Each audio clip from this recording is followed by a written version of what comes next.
खानापूर तालुक्याच्या घाट माथ्यावर अवकाळी पावसामुळे शेकडो हेक्टर द्राक्ष पिकांचं मोठं नुकसान झालंय.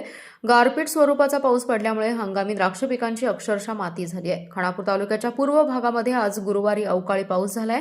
सोसाट्याचा वारा आणि गारपीट मिश्रित पाऊस यामुळे हातातोंडाला आलेल्या द्राक्ष बागांचं मोठं नुकसान झालंय. दुपारी 2:45च्या सुमारास सुरू झालेला पाऊस 3:45 वाजेपर्यंत सुरू होता. आज दुपारी 12 वाजल्यानंतर ढगाळ वातावरण निर्माण झालं होतं. अचानक हवेत गारवा निर्माण झाला आणि लगोलग मोठ्या गारा पडू लागल्या. बघता बघता शेतात, रस्त्यांवर, घरांवर, छपरांवर गारा पडू लागल्या. छोट्या बोरा एवढ्या पडलेल्या गारपिटीमुळे हातातोंडाशी आलेली द्राक्षे अक्षरशः सडा मारत होती.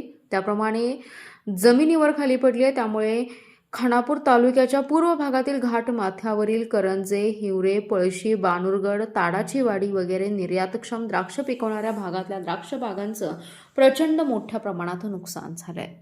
अवकाळी पाऊस, सोसाट्याचा वारा आणि गारपिटीमुळे द्राक्ष पिकांचं मोठ्या प्रमाणावर नुकसान झालं असून शेकडो हेक्टरवरील द्राक्ष बागा अक्षरशः उद्ध्वस्त झाल्यात.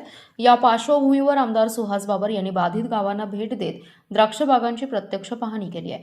खानापूर तालुक्यातील करंजे, हिवरे, पळशी, बानुरगड, ताडाची वाडी, सुलतान गादे, कुसुबावडे, आटपाडी तालुक्यातील झरे, विभूतवाडी आदी गावांमध्ये गारपिटीचा मोठा फटका बसलाय. मोठमोठ्या गारांमुळे हातातोंडाशी आलेलं द्राक्ष पीक तसेच इतर पिके पूर्णतः जमीनदोस्त झाली आहेत. निर्यातक्षम द्राक्ष बागांचंही प्रचंड नुकसान झालं असून शेतकऱ्यांचं कोट्यवधी रुपयांचं नुकसान झाल्याचा प्राथमिक अंदाज आहे. पाहणी दरम्यान आमदार बाबर म्हणाले की अवकाळी पाऊस, जोरदार वारे आणि गारपिटीमुळे द्राक्ष उत्पादक शेतकरी पूर्णपणे हतबल झालाय. हातातोंडाशी आलेलं पीक एका क्षणात नष्ट झाले असून शेतकऱ्यांवर मोठं आर्थिक कोसळले. सध्याच्या गारपिटीमुळे ते उरलेले पीकही पूर्णपणे नष्ट झाले. द्राक्ष बागांसाठी शेतकऱ्यांचा मोठा खर्च झालेला आहे. तो खर्च भरून निघणंही अशक्य आहे.